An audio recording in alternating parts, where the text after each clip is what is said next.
Shalom. Um, I haven't been streaming much because, frankly, I've been working and uh, taking Lucky to the park a lot, although not as much as he wants. But I thought um, there might be people who have been waiting for like a just chatting stream just to jump on and stuff. There's a bunch of people watching. So the link's there. Apparently, Adam has had interesting ideas, which I'm glad to hear. Uh, hello, Zactron. Is that Kirk? I forget who Zactron was. Sorry, my brain isn't working nearly as well as it probably should have. Um, but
Kirk, Hey. hi. Yeah, I'm Zactron. No, I just, I know I know you've been busy. And I imagine, work with, because you work with people who have, substance abuse issues and mental health issues. I understand it's definitely tiring. It's just, I like when you stream because, I mean, yeah, I don't, we don't agree on everything, but you're definitely more reasonable than most people on the internet. I am the most reasonable person on the internet. Isn't that so, Claire? Well, you have your moments. I noticed you were talking. You're not known to be We can objective, barely but hear have you you, or thought? at least I can barely hear you, Claire. Oh, I don't know why. Perhaps it'll improve with time, or is it just Uh, as bad? Is it really I bad? had StreamYard automatically adjust your sound, so now it's a little bit better. Oh, good. Oh, good. But yes, you were Yeah. saying. How's the job, Jacob? Um, Uh I've forgotten now. it's interesting. It's interesting. We'll see what happens. So there's supposed to be three of us therapists for 40 some people. And one of the therapists quit, so now there's two of us. So Hmm. it's I'm juggling extra patients until the next person comes. But other than Mm-hmm. that, um, I don't know. Some of the people are very into and want to get therapy, etc. But other people don't, and they're hard to get a hold of, and they try to tell you what you want to hear rather than actually telling you stuff. And yeah, so Mm-hmm. it's Oh, so they're not it's paying patients. say that again. They're not that they're not paying for themselves. Somebody kind of said them. Yeah, it's insurance funded. Oh, Yeah. right. They So, won't value it as much. Well, it's not just that. Some of them are there um, because they would otherwise be in prison. Aha. Yeah. So Mm. yeah. people who are coming to me rather than going to prison don't really want to come talk to me either, you know?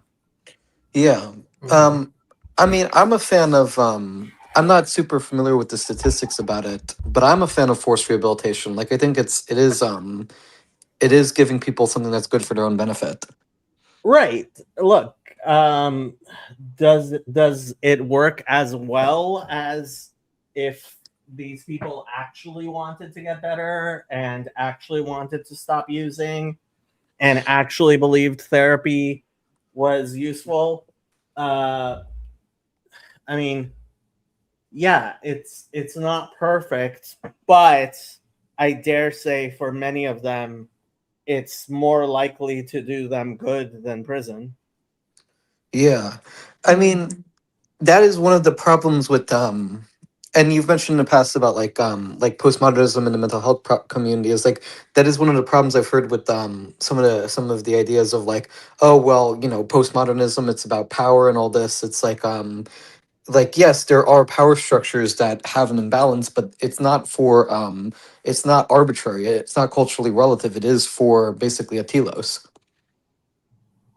Generally, I believe it was 2 periods of 40 days. No, was it? Maybe it was 3. So we reenact it. Um, yeah, it's from Passover to Pentecost, Pentecost to Tisha B'Av, Tisha B'Av to Tishrei. So yeah, I guess it is 3 periods of 40. You know, these are the types of things you should ask Yosef. He knows better than I do. Yeah. I'm Claire, you don't want to learn Hebrew anymore? I sort of do, but I haven't done any revision, and I'm a bit rusty, and I'm a bit tired, and I kind of just want to chat as well.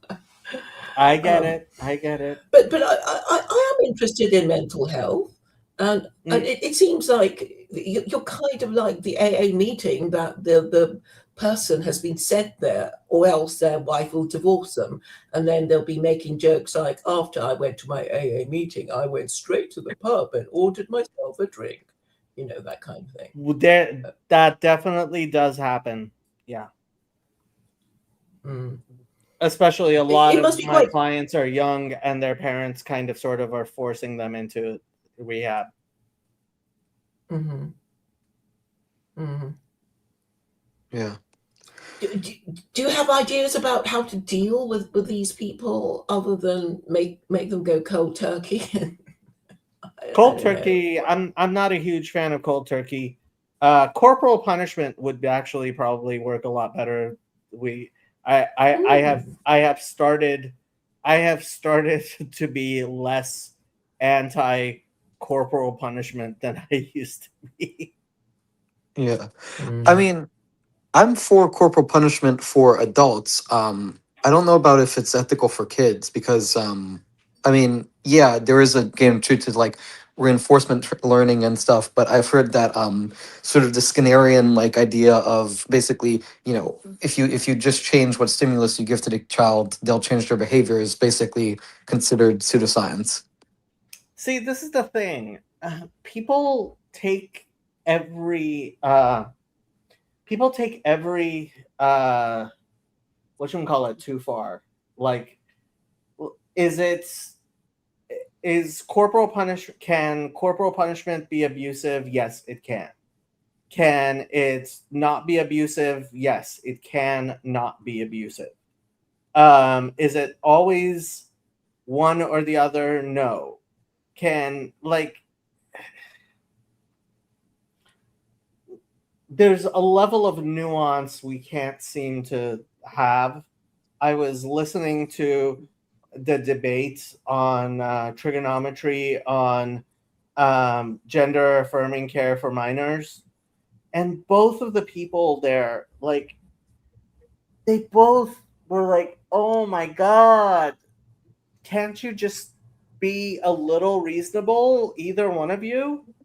Um, Hmm. I haven't seen that specific data. I mean, I'm against gender affirming care blanket for minors, and I think social science in general is pseudoscientific. I mean, because you know, when you're talking about what is scientific, right? If Popper is right that a scientific theory is something which you can make a falsifiable model for, and social science has too many variables to control for, then social sciences are very hard to be scientific. Right, but you And know they always what the seem to thing be left with big, wing. but the problem with clinical experience, right? When you're a clinician, you have a patient in front of you, and you may not have a scientifically proven double blind whatever. You have an actual human being in front of you who's suffering. And yes, I know everything about iatrogenic harm. I know everything about like pseudoscience and confirmation bias and da, da, da, da, da, da, da. But in the end, when you're an actual clinician and you're actually dealing with an actual human being, I don't know is, and look, it's not like I don't tell my clients, hey, I don't know what will help you. I can help you figure out some things that may be helpful, and we can try them and we can see if they work. Yeah, I mean, it's humanistic, and that's important. It's just what I'm saying is the reason that I prefer the more physical and quantitative sciences is because it's a lot easier to control for variables there. You're right. It's easier. Okay. Simple to Jacob, yes. Hi, Simpleton. I just wanted to quickly ask my question, which is whether Jacob thinks that a lot of mental health issues could be attributed to atheism and nihilism. I do think a certain number of mental health issues are clearly related to a lack of theology. That lack of theology doesn't necessarily equate with atheism, because you can have an atheistic theology and a person can still be guided by that. But as Mark likes to say, if you believe you do not have a religion, one has been provided to you without your knowledge and consent. That is generally true, except for the very broken people I sometimes see who actually have not had one installed, and God have mercy on their souls. Hello, Gilad. Hi, God have mercy on my soul. Amen. Yeah. I was just listening. I heard what Kirk was saying about social sciences being pseudoscientific. Um, I do think it's not helpful to call it social science because you have some social science experiments, most of them not very rigorous, but some of them are really impressive.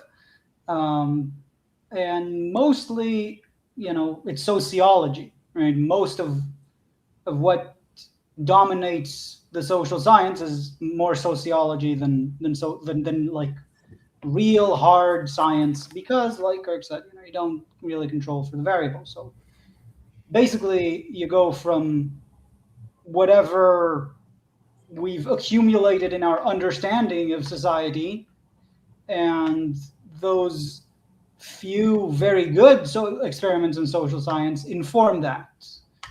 So I think one of the greatest things that you can do as a, certainly in psychology, but in social science, is actually crunch big data, epidemiology, right? Because I think with modern statistical techniques, yeah, you're not doing a double-blinded, controlled study, but epidemiology actually can give you, like, I am a huge fan of what meta analysis of studies, and we right now with computers, and in especially countries unlike the United States, where you have like Israel, where you have everyone's health records, epidemiology is really, really good. And I don't think most people realize that. What?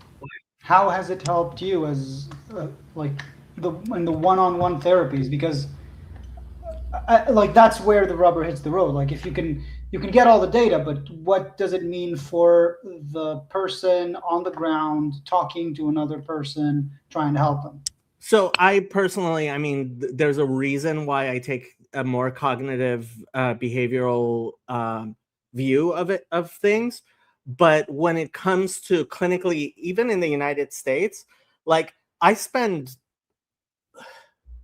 even and I have to say a lot of people who are in my position, who frankly they shouldn't be, probably, they rely on assessments, and so there's tiers of therapy available, psychotherapy available, and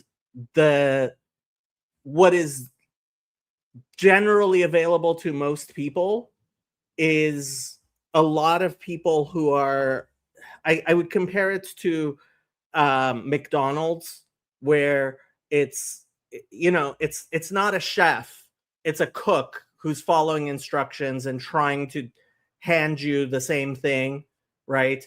And in that sense, I think CBT has taken over because epidemiologically you can see it's actually very useful.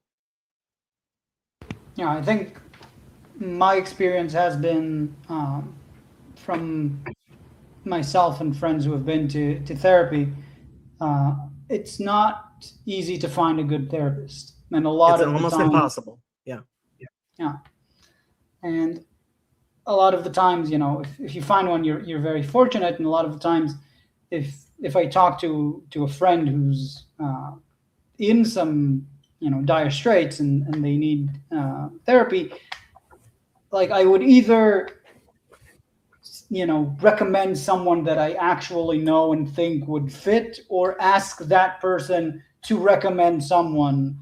Because if you're going like off the proverbial phone book, right? If you're just like, I want a therapist, you're gonna get something, like you said, you're gonna get like the junk food of therapy. And part of the really bad part of it is the fact that if your measure, so the reason I like substance abuse and I went into dual diagnosis especially is because it's not easy to do a quantitative analysis, but you can definitely do a quantitative analysis of how, what percentage of patients stop using. We most of my clients have to have a drug test, urinalysis every single week, right? So you can see, like, is this working, is this not working? And that's why substance abuse, I think, is some of the best psychotherapy available out there. Unfortunately, it's some of the best psychotherapy out there with and AI can do therapy better than, I would say, 70% of the therapists out there, but that doesn't mean it can do good psychotherapy. I would just say 70% of the psychotherapists out there are just bad. But like, what is your standard? Is your standard, my client thinks that I'm a good psychotherapist? Well, I do have a lot of clients who say, Jacob, you're the best therapist I've had. I don't know if they're right about that. Yeah, it's kind of similar like experiences I've had as a teacher. The most popular teacher is not necessarily the best teacher, and the students are not the right people to assess that. Their assessment, I think, is important, but I think most institutions have the weight skewed one way or another. Like some institutions are like super like, let's get feedbacks and that dictates everything, and some institutions are like, student feedbacks, don't matter at all. But I do think I do see your point that when your patients say you're very good or you're better than anyone they've had, that's hard. It's hard to know how to take that. Like, what's the proper response to that? Right. And my patients absolutely hate me, right? Because like I say things and it's uncomfortable and they never want to see me again. Yeah. But I think I do get what you're saying about epidemiology, in the sense that you're saying, like, if we're gonna have a McDonald's, it's better to have an optimization function for that McDonald's, right? I do feel that if we're talking about good therapy, and I've heard this from everyone I've spoken to who had therapists that like they thought we're good, and I think we're good, like considering the things they told me about the therapy and how it helped them and everything. That like the way that my therapist said it, like, I studied, all of these things, and then, when I'm faced with an actual patient, it's not that all of that goes out the window, but it has, quite limited applicability when you're actually in front of a person. And the bad stories I've heard were mostly, like you say, there's McDonald's, like people with analytical psychology mainly is the place where I heard it is the worst. Like, okay, tell me stuff. I'm writing it down. This is what you have. 80% of people who have this, according to my data, have been helped by eating soup and doing sports. So eat soup and do sports. Like, that's not how it works. Like, even by definition, you have 20% of those people that didn't help, and you don't know if he's in those 20%. Right. Okay. So part of the Gilad, thank you. Part of the thing is, look, my friend Max said, a professor of his said this, and I completely agree. Most people, if they were to be talking to a lamp, would receive some level of improvement, right? So, like, does a therapist have to be better than placebo? Placebo's pretty good. And it's not just Depends placebo. on the cost. Depends on the cost. That would be my response to that question. It can, but yes, but also, like, there's a thing of, just having that person sit there and talk to another human being, no matter how incompetent, right? What bothers me is that some therapists are so bad, like the iatrogenic harm is worse than... What is that? Iatrogenic harm? What's that? What does it mean? Iatrogenic harm is the harm caused by trying to treat something, right? So a certain number of people, by having surgery for their cancer, their lifespan gets shorter, right? Okay. So that it's not 100% that when you go to the hospital, you might pick up a horrible infection at the hospital, right? That's iatrogenic harm. When you have a bad therapist, and that bad therapist like gives you bad advice, or worse, abuses you, and I have to say the economic structure we have around therapy incentivizes bad therapists to create people who are dependent on them. Like, you're worse off than not having gone to therapy. I actually know secondhand a story of like absolutely terrible therapy that like the woman was like in her I don't know, mid to late 30s, 40s, I mean, and she started like being pretty psychotic. Eventually, after a lot of things, she got to a better therapist and was diagnosed with borderline personality, or like the bipolar, whatever it was. You know, Okay. left her family, and she's also diabetic, and she started like drinking sugary drinks and everything. And the therapist at the time just pretty much went with whatever she wanted. You know, someone who's having more or less a psychotic breakdown. She believes she can manifest her reality, as they say it. And the therapist was like, from the way I heard it, was like, maybe you shouldn't do that. And then she said like, well, then I won't go to you as a therapist. And like, no, it's better that I stay on, you know, so do that, you know, but keep talking to me. And it's like, you know, that to me was the worst example, where he's just kind of holding her hand while she absolutely demolishes her life and health. Like by a few months after that, she had to, you know, to take medication, because the actually qualified like psychiatrist told her, like, you could be dead within a month. So Yeah, that's and the I have worst. like, look, it's even worse in the United States than it is in Israel, because you guys have a national health system. We don't. And so the customer is king. The person gets to decide who treats them.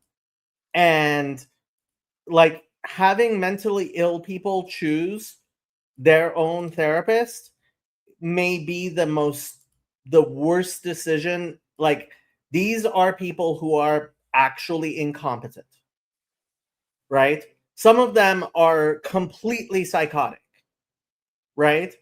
Like, they are incapable of making decisions for themselves. And then we expect them to choose their own therapists. And I think there's like, to me, the issue that I was shocked that this therapist wouldn't be immediately disqualified for gross negligence, because that to me is like, if you're a therapist and you go along with a person literally destroying their life and health under a diagnosable condition, right? And What's the alternative, Gilad? the alternative to what? Ask the question more. Let's say you're the therapist, right? And somebody comes to you and says, I need my sugar, right? And they're diabetic. Okay. And you say, no, don't do this. And they say, well, I'm not going to come anymore. What do? I'm not a therapist, so thankfully I don't need to answer that. But like, me, if you ask me what Simpleton, you Go want to ahead, say something? Simpleton. Yeah. I would say in that instance, you're free to leave. That would be my response, right? You can't force someone. You can't help someone who doesn't want to be helped. But then that goes back to your point. What happens if the person has gone to a mental psychotic break whereby they're no longer making choices for themselves? And I think that's where kind of community has to step in to say, we as a community are going to take accountability for the actions of this person, and we are all going to step in. But as you're saying, in the West, it doesn't really make sense, because everyone's their own man in the West. You can probably hear my accent. I'm from the UK, right? So again, still that Western mindset. So it doesn't really, it's kind of hard. You need to find that balance. At least you guys have the NHS. Here in the United States, we don't even have the NHS. Yeah, it's the NHS, but it's run by people from the States. Basically, that's the mindset. They call it social, but the way people actually use it or the way people try to fund it, it's quite like it's a lot privatized. Trust me, the NHS has certain capacity, like you guys with the CAS report, right? Something like that has not, and possibly might not happen in the United States, whereas it did happen in England. And the CAS, like what's going on in transgender medicine, is exactly this problem on steroids. Jacob, I mean, are you a leftist? I actually am. Yeah, That's the thing. that's the thing. Like when you talk about policy, you talk like a leftist. I know. And this is the thing. I am not small c conservative. I thought I was, because I lived in Los Angeles. I saw the absolute craziness of the Democrats and everything here. And I thought, all I saw of the Republicans was what you see on television, whereas I saw the Democrats in real life, and I was like, I'm a Republican. And it wasn't until I truly saw how bad like the Republicans are that I started to understand that I am actually very liberal, right? A small c conservative like me in Los Angeles would be a liberal, right? That's hello, Frankia. Hello. How are you? Good. How are you? Sorry, because you bring me very fast. I'm I- sorry. Nice to meet you. Sorry. Nice to meet you. I'm Federico from Italy. I think And, you've been here before a few times. Yes. Are you? Yeah, Are you I sure? think so. Yeah, maybe yes. Maybe yes. Yeah, It's probably yes. Yeah, you have a keyboard in front of you, don't you? Yes. See, I I'm remember you. I was drunk. I'm sorry. I don't remember you. Maybe now. It's all Jacob. good. It's all good. But what were we talking about before the Italian barge? You being a there? leftist. Yeah. Yeah, small c conservative. Right. So I think I'm not like I'm not of a conservative temperament. I'm actually a very open person. But like having grown up in Los Angeles, like I seem like I am about as much a right winger as Barry Weiss is. And if you think of Barry Weiss as a right wing Republican, you've got a screw loose. I'm sorry. Yeah. I mean, I don't, but I'm not American. Like, I generally think that one of the problems that the Israeli, especially the Anglo-Israeli polity is trying to map everything in Israel to American politics, and I don't see it as the same thing or even similar. And but I mean, yeah, when I would we say when we talk about left and right, we're trying to map everything onto French politics of 200 years ago. So that's true. That's true. I've- I would just say about the policy point. Go ahead, Simflo. Sorry. Don't you think I've been thinking about this and I need some feedback to make sure I'm not going off the walls here. But don't you think that this is like this left and right dichotomy is a problem of like the one and the many that we haven't been able to properly solve, right? Like, oh, if you're a conservative, you need to just be a singular person and you can do it all by yourself. Oh, but if you're what's it called, leftist, you need everyone in it for you. Lack of balance. To me, I think it's an argument between Plato and Aristotle that's been going on for so long. Like we still haven't been able to find this balance between these two extremes, and we kind of need to find the middle, which I find really interesting. I always see it. And look, Go ahead, sorry. people have trouble with levels of nuance based on their own individual capacity. And let's face it, half of all people have less than an average IQ. Yeah. I mean, 3 Was- out of 6 people on this panel. You can choose to ignore. That is No, this panel That's is true. a I have very my biased, three. I'm thinking about it right now. very biased sample. Yeah, you know, you can't judge people in the base of the IQ. For me, because I can and I have. yeah. Sorry, I don't get it. But for Here's the the joke. I know you language don't. barrier, I'm sorry. I'm sorry. Okay, I'm sorry. But you know,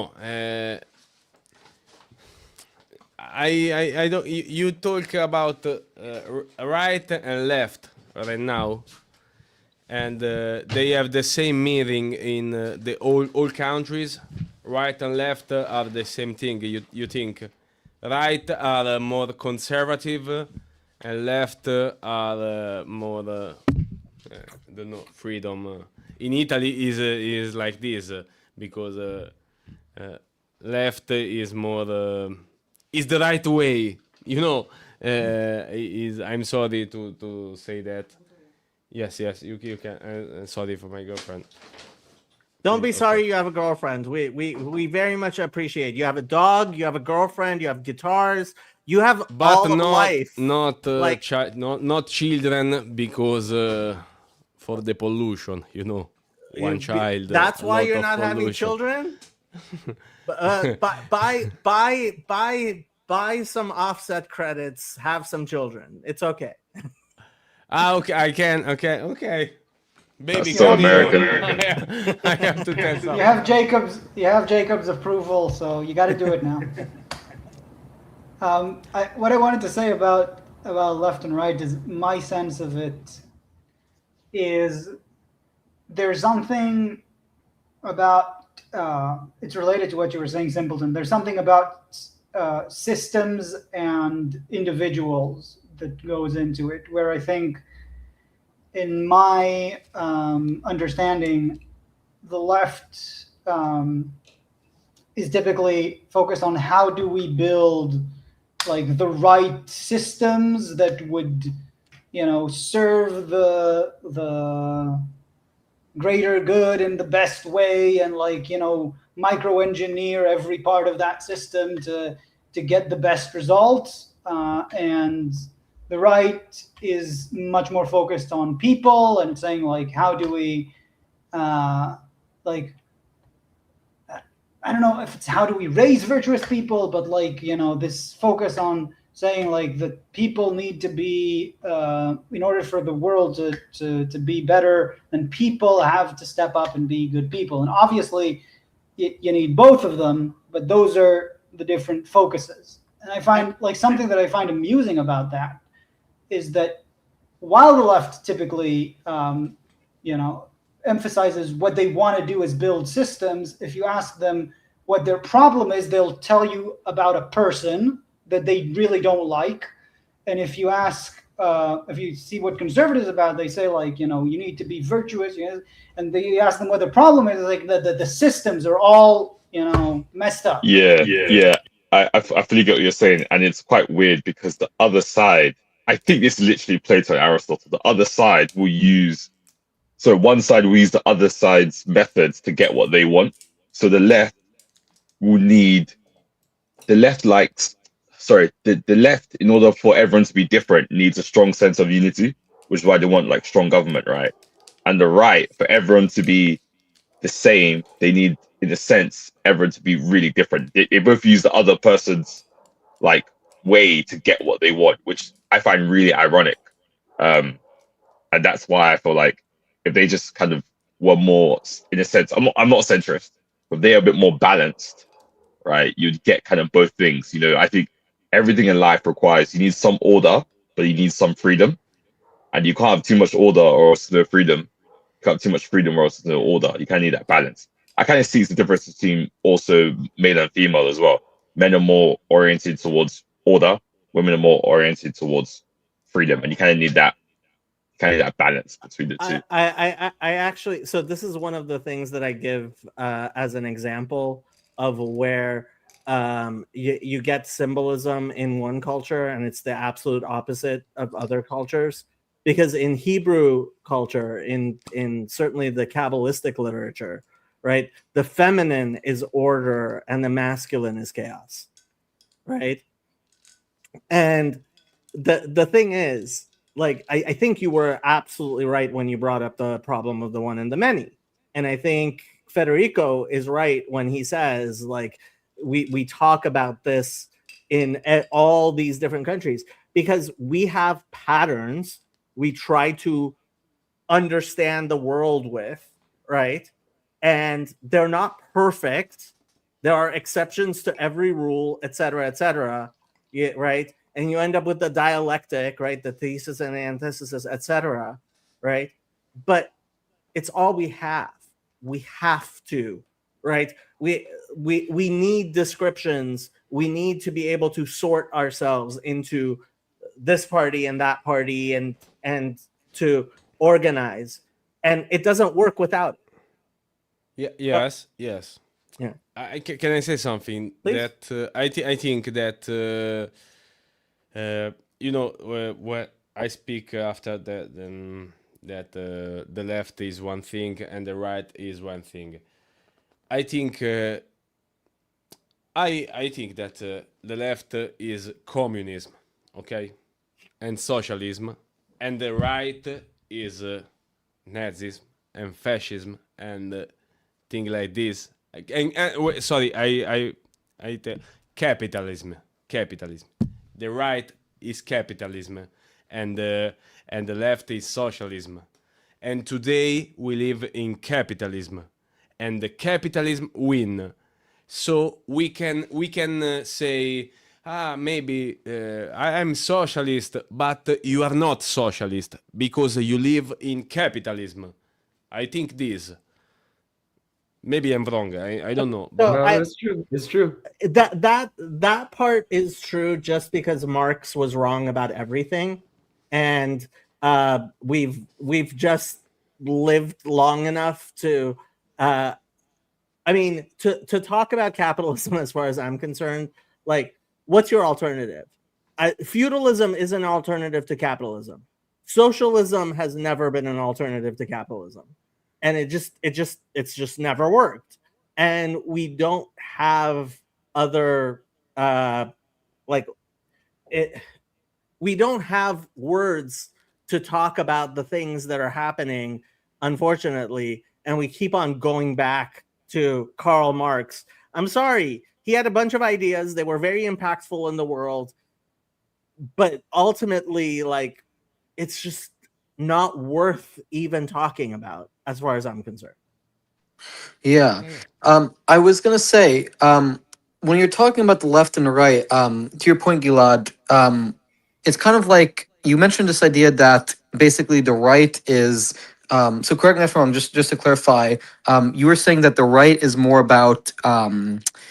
It sees things in terms of people, and the left sees things in terms of systems, right? And so it's kind of like I really do like Ben Shapiro's formulation of it, which is you need to have systems that make virtuous people. So in my view, I agree. I think that basically Western philosophy is basically a synthesis of Plato and Aristotle. So basically Greco-Roman emphasis on logic and reason, and then Judeo-Christian ethics and basically a belief in a transcendent meaning. And so what I see is that Western synthesis is basically necessary because in order to have a liberal, free society, it needs to be embedded in virtuous traditions.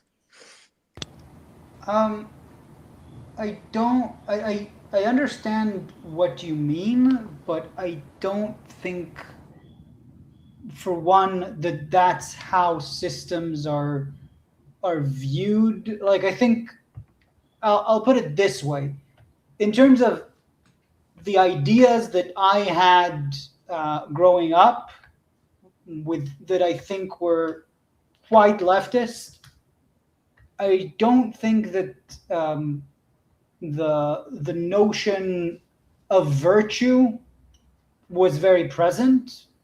Like, you need to play by the rules, and the rules have to be just, is not a notion of virtue, right? The idea that like that there needs to be a system, everyone needs to play within the system, and the system needs to be like as good as it can be, isn't like the idea of how you develop virtue. And like the way the places where I see, let's say, the rubber hitting the road, right, is when you see in America specifically, right, every time there's a violent erupting anywhere, like there's the question about the which amendment is the guns, the Second.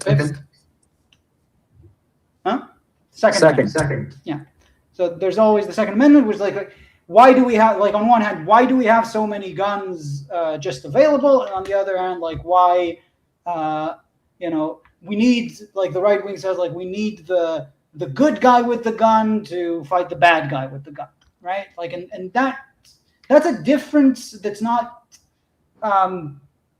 reducible to this idea of systems that make virtuous people. It's really like, do we want to put our trust in systems, or do we want to put our trust more in people? And I think my own view is, and Vervaeke talks about it, and I think he put it eloquently in that sense, that the ideal for politics as a mechanism for forwarding society is to have it in opponent processing, like, and that the right and the left need to be in opponent processing in order to balance each other.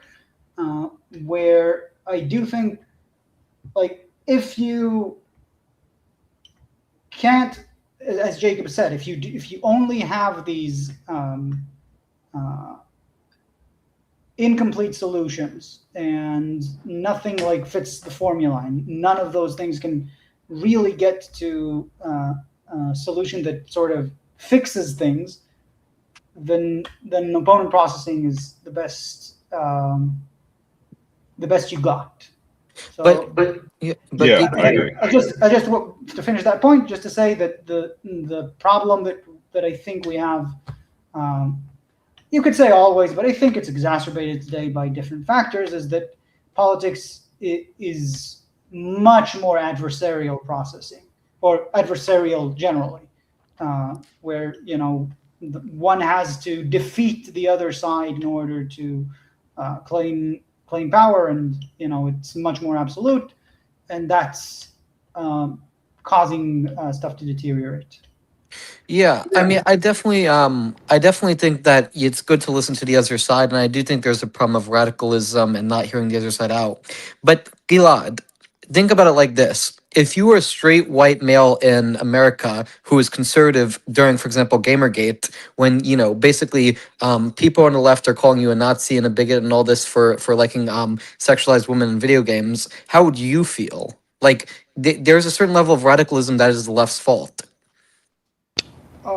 So if I think what to tell me if I'm getting you right, you're saying that if your opponents are insanely radical, right? If the left, if you're right in this analogy, like if you're right and the left is, I don't know, calling for all humanity to commit suicide in order to save the planet, if we're going for environmentalism, then you can't opponent process with that. Like, you don't actually compromise with the executioner on the length of the rope, right? Yeah, it's something like that. It's like it's the Popperian paradox of tolerance. If you tolerate intolerance, then the whole system crashes. Yeah, and that's always a valid point. I think that it's a valid point that goes both ways, and I'm saying, like, there are clearly factors that are exacerbating this, that have sprung up in my own lifetime, in social networks, for instance, but others as well. But I do think like when it's not an algorithmic proposal to say like, oh, we should just kumbaya, get along. I'm saying it ought to move towards opponent processing. And how do I get there from where we are now? Like you said, from someone calling me a bigot because I think there's no problem with sexualized images of women in video games, like you said, or whatever, then I don't say like, oh, let's just kumbaya and this will solve it. So I'm diagnosing what I think is the problem and where I think it should go, but I didn't offer a path there, and I don't know that I have one. Before I forget, Gilad, do you think Gadi Eisenkot actually has a chance? Okay, I'm not following the trends towards this election because I think things are so fluid at the moment that it would all probably go to waste by a week before the election when things actually materialize to something. So I don't know. Chance, you could say yes. You could it's like when you ask me like if, and I'm not saying it's the same percentage, but when we were talking about Reza Pahlavi in Iran, it's like there's a chance. It's like a lot of things have to happen. I don't know. I'm not saying it's equivalent. And I think, right, if I were on the right wing, if I were like Netanyahu's biggest fan, and I see everyone going like, we're definitely winning, we're definitely winning, no way we're losing, I would be concerned because I don't see it so clear cut. And I'm not there, but I'm just looking at it and going, I don't see the signs of something really decisive.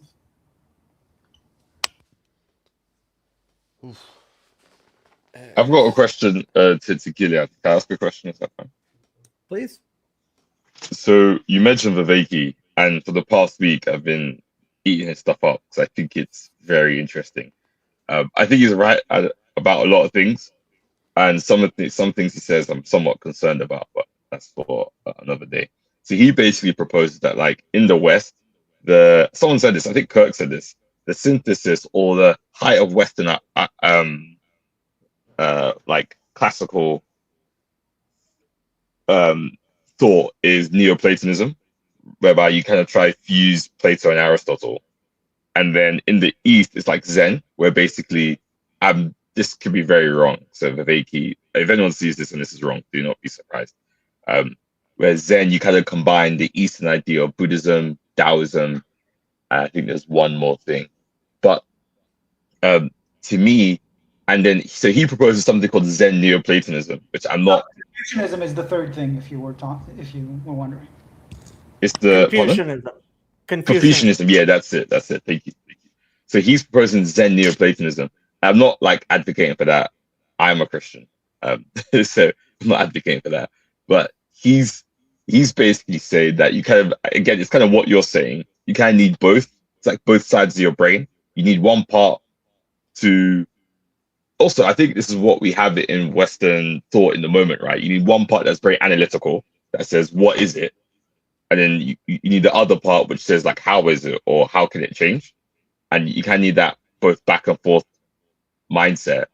And I think the question is our politics set up to allow for that proper, well, the politics allows for that debate, but how do you then make that next step? Like, you could give your point, I give my point, but if no one's willing to give ground, because, in our politics, if the other side, quote unquote, wins, you lose for the next 4 years, and then you look weak to your people, to your base, and therefore they won't vote you back in. Therefore, no side can kind of seem to lose. So I think maybe that's the issue in our politics, whereby no side is comfortable in losing, and therefore losing power or space. So I think what you're saying is true. I just think in our politics, the way it's set up, people just can't take an L. I think that's why people will keep fighting. Going back to before, I think I get what you're saying, and I think that's a leftist view of politics. If we're talking in those terms, in the sense that a lot of, if you look at leftist discourse, they were saying like the problem is first past the poll, right? The problem is the way we do elections, which is a winner takes all. And if we add like instead of one vote for each voter, you'd have a list of preferences for your candidates, and they show examples, and they say like, look, there was I don't remember which where in the U.S. this was, but there was an election when they tried this ranked preference, and like the New York has ranked preference. Right now. New York City, yeah. Okay, so they showed in some like older case that they had, I think, some state, but I don't know. In any case, the example, and I was gonna say that it's a very small sample and not very representative, and there are problems, but they show like the candidates literally, instead of having a mud flinging contest, literally sang Kumbaya together by the end of the primaries, because every candidate wanted to get the second rank, right? They wanted to get their base, but they also had to appeal to the, to the wider. You're leaving? You have to play a song before you go. I want to do it in a silent way, but I'm leaving. No. You have to play a song before you go. I had to play. Oh, I don't have the guitar. Wait. Okay, next time. Wait a second. No, you can play a song. I can do something. An instrumental. You can hear this. Yes.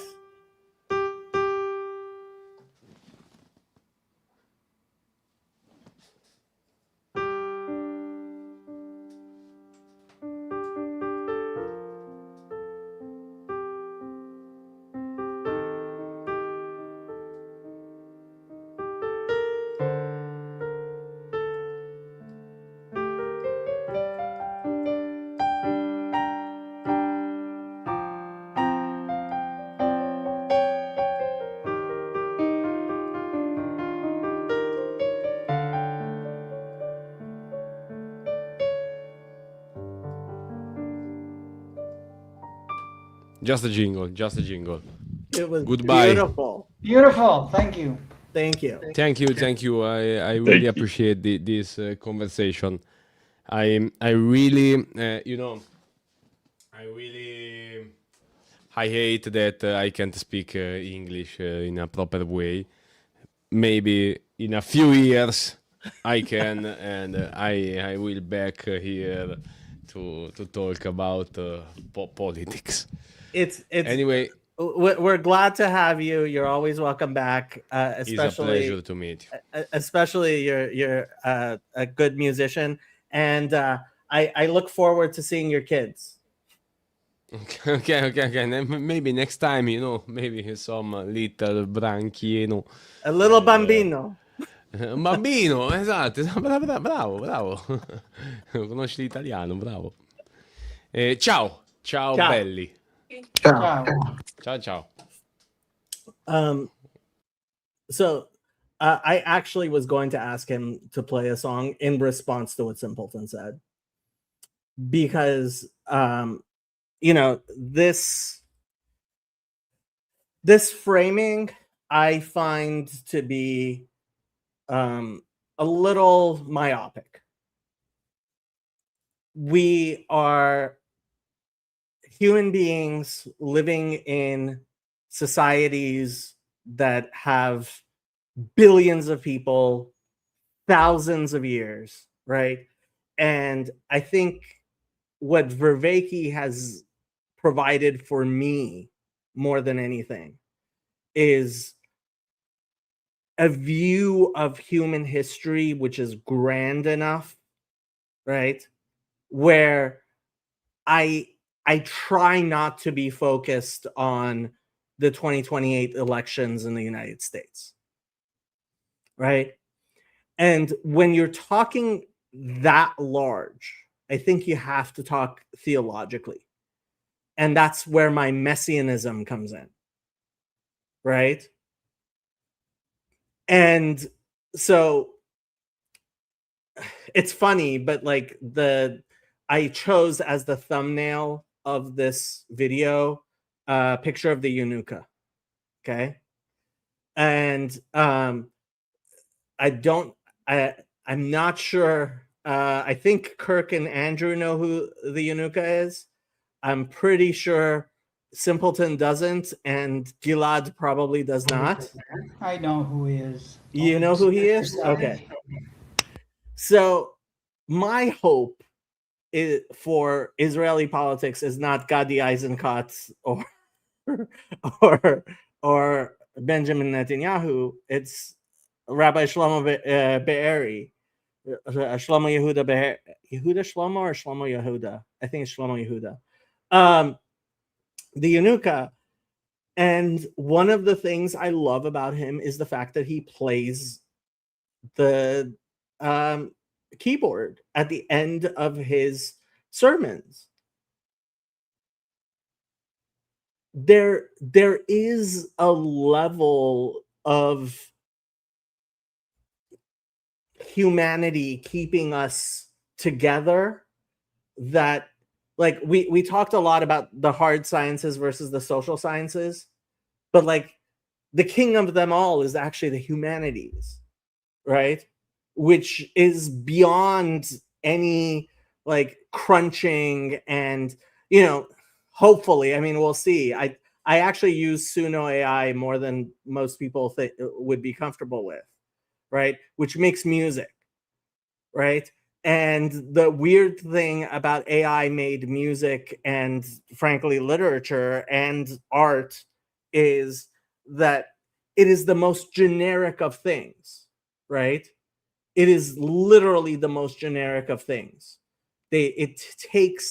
It's statistically reducing variance, and out of large data sets creating like, and maybe we can be reduced to that, but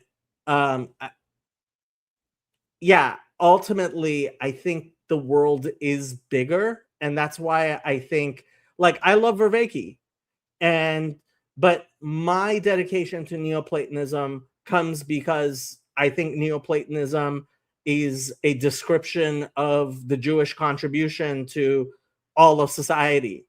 And ultimately, for me, the great Isaiah scroll is where Neoplatonism comes from, right? And that is a book that we have from 2,200 years ago that miraculously was found only about 100 years ago, right? And like, that just blows all rational categories for me.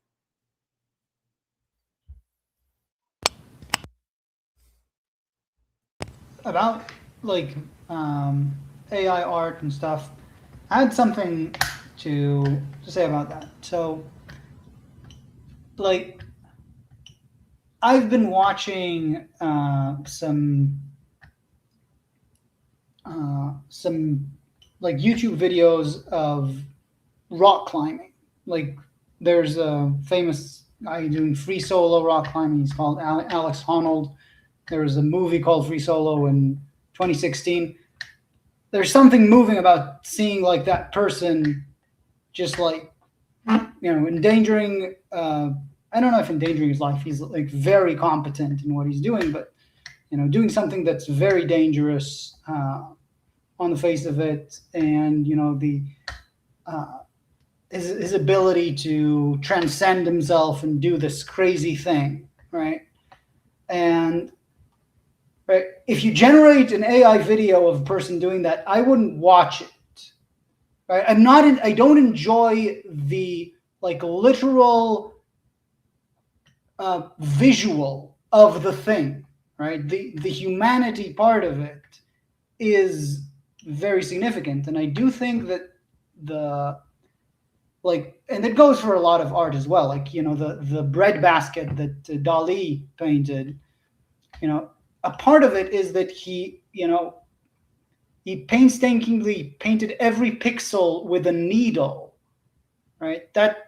And you could say, like, well, who cares? It's the result. It's not really just the result. It's the human transcendence that goes into it. And I do think that I'm not against you using AI or anything for making music. Like, have fun. I do think there's legal issues, but that's beside the point. You're muted, Jacob.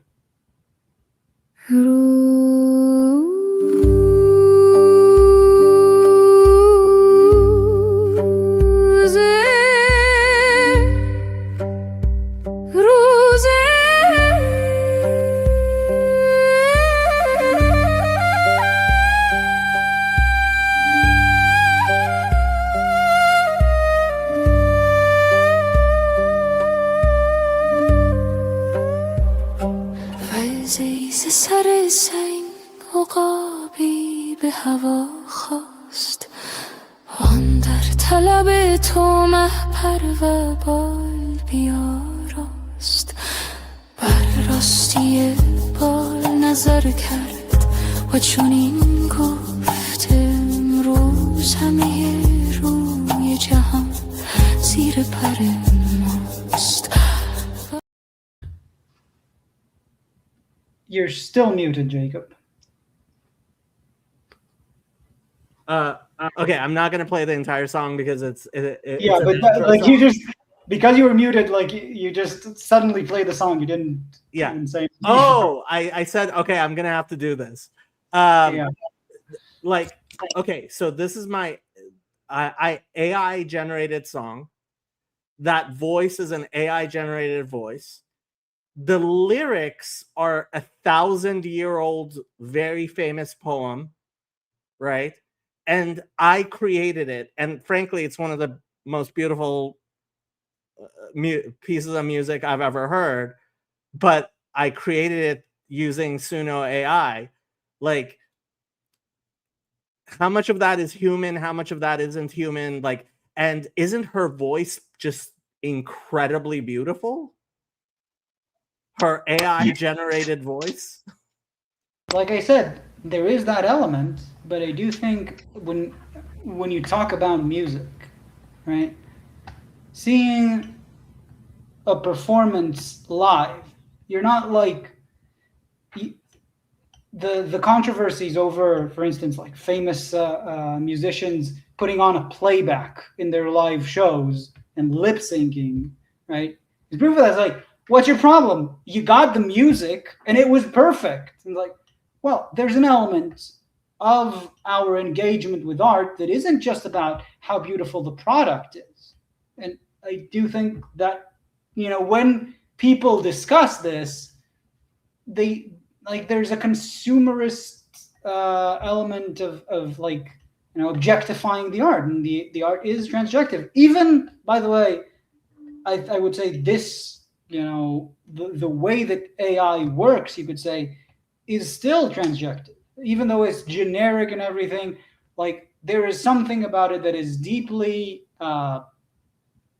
contemporary and cultural, and it's something that communicates the time that we're living, etc. But I'm just saying. Okay, imagine you have a stadium of 50,000 people, okay? And for those 50,000 people, the AI has all of their internet browsing history for the last 20 years. Okay?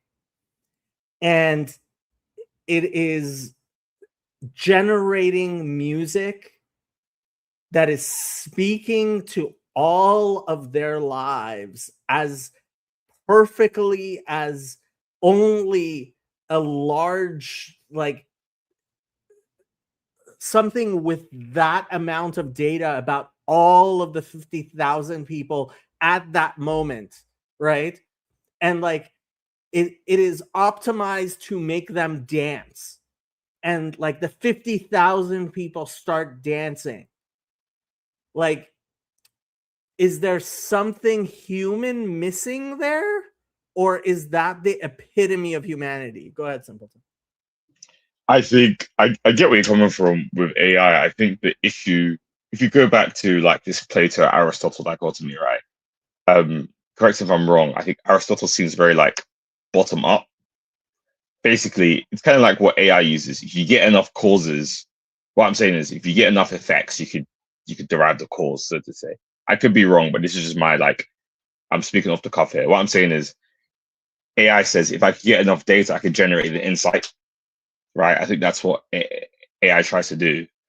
While someone like Plato kind of says, well, if I ascend high enough, I could gain that insight and come back down, basically.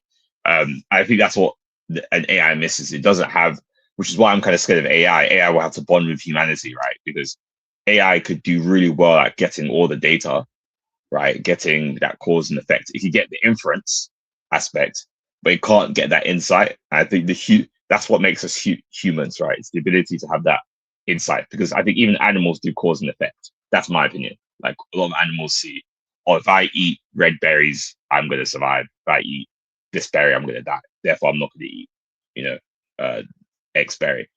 But it's that insight which human beings have. And that's why I don't think AI, in some sense, when it comes to music, could perfectly make music, because it doesn't have insight. You're going to need a human behind that AI to bring the insight to kind of affect the AI's bottom-up ability to gather all this data and process it. That's mine. I do want to respond to what you were saying, Jacob, about like 50,000 people dancing to music. Like, first of all, I don't know if you meant that they're all hearing the same music, or if every single one of them is hearing the thing that fits their own 20 years of history. I meant there's an AI that's creating music for the entire crowd of 50,000 people. Okay, but it's doing it because so in a perfect manner that only something with the last 20 years of internet browsing data of all those people could do. So a few points. Like, first of all, 50,000 people dancing together to whatever it is, right? Like, it could be AI, it could be like that they're dancing together because there's an incredibly beautiful aurora, and it's just like breathtaking, and everyone's experiencing that. Like, that experience is human in every sense of it, and like there's nothing human missing about it. The thing that I was struggling to understand is, like,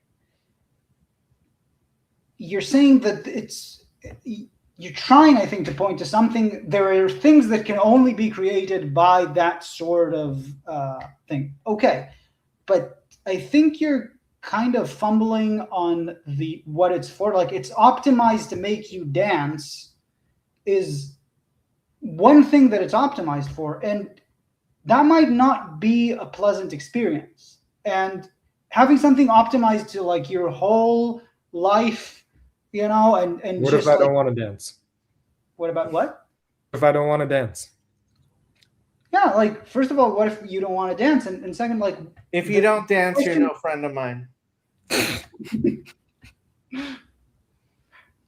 So I'm just saying, like, the question of what is this optimized for? What does it do? What is its purpose? Like, is first of all the question that humans need to answer. And if you ask me, like, the thing that you're describing now is saying, like, this technology can do this thing that I, Jacob, imagined would be really cool, right? I do, yeah. And that's like, you could say it's a new form of art to do to do art in that way that was not possible before. And I would say, awesome, right? My intuition is, for the same reason that there are people like me who find it interesting to watch someone climb a mountain, right? It would be interesting for people to listen to someone else who's human, having to have gone through the process of making a piece of music, right? Because and playing it live, etc. Right? So I'm not saying like the thing the thing you're proposing is like suboptimal or not human or anything. I'm just saying that I don't think it's really a replacement. Right? It's more. It's kind of like there's still radio, and even you could say podcasts are sort of like radio. So this gets into my personal views on aesthetics, and I think one of the greatest parts of artistry is a DJ who is able to just make a crowd dance, right? And I think a live performance, that is what makes a live performance so much better than just lip syncing to a studio record, is the interaction. So I agree with that. And frankly, I have to say, I think dancing is one of the things that makes us human. Like, if I were to propose a new Turing test, right, it would be whether that this AI ever wants to dance, right? Just like decides, hey, I feel like dancing, right? I am sure there are people who would fail that Turing test, and you should balance your false negatives and false They might positives. not be human, I have to say. Like that song, Are We Human I agree. or Are We Dancer? Like that for me is like a huge thing. Okay. I personally like I dance, but I don't feel the same about the DJ as you do, and like I feel that there's an experience that feels as something that's deeply shared, that has immense value. But I think that's what Viveki says when people enter like the flow state. I've been looking into what he's saying. Basically, like, and I mean, dude, it's crazy. I think what Jacob was saying, Viveki's been really good because I think he's given me a language and framework that now I see quite a lot of the rest of the world. I think it's very powerful. I think that's what science is good for. Basically, he says in the flow state, the agent and the arena, they kind of couple. So the distinction between the agent and the arena is still there, but the interaction, as Jacob was saying, that coupling is a very powerful effect. And it's kind of like your deepest sense of reality. And so, yeah, it's a good test. If the AI can't dance, the AI doesn't want to dance, then it's not human. And the reason why when we get these big crowds, regardless of whatever we're listening to, whether it be classical music or whether it be, I don't know, punk rock or people in the mosh pit, the reason why people like feel alive in some sense is because they start coupling with them and the other people around them, which become the environment. And this is why the AIs can't be human. It's because, in a sense, AI, there's no true feedback in AI, in my opinion, because the AI will, in a sense, always try to do something. It tries to predict what it wants you to see and not what it thinks is best. Therefore, you don't get a true feedback, if that makes sense. So, for sure. I mean, like, I didn't mean to cut you off. I just wanted to respond to that point specifically. No, go. That like AI, if like to put it sort of, I don't know, bluntly, AI is, or like the current like LLM type chatbot AI, because AI is much wider, but generally these types of things that we're talking about are basically, we take a very, very large set of parameters, humans engineer what the network looks like, and then we optimize it for something that is very vague to us. We're not sure what we're optimizing it for. And then you get something which, like, by market forces, I would say, like by which model like actually feels good for people to use, you've optimized it for something, right? And then we find out that when you take this many parameters and this much data and you optimize it for something pretty vague, there's some stuff that it can do that we didn't expect.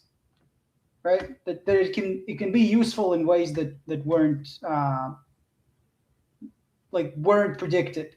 And I think a part of that is because it's optimized in such a vague way. Like, it's not about playing chess, right? It's not about specifically like AlphaFold, protein folding, right?